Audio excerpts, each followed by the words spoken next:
سبح اسم ربك الأعلى الذي خلق فسوى والذي قدر فهدى والذي أخرج المرعى فجعله غثاء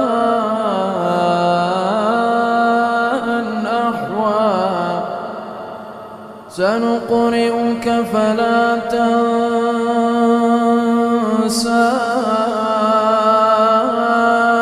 إلا ما شاء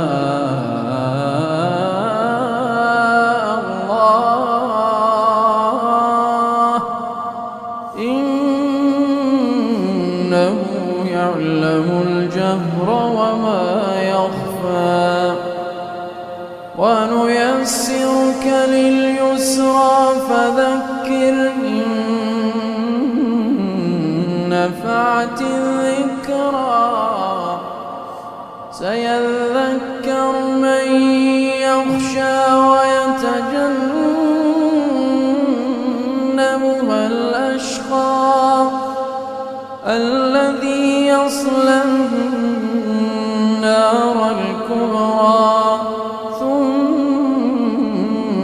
لا يموت فيها ولا يحيا قد أفلح من تزكى وذكر اسم ربه فصلى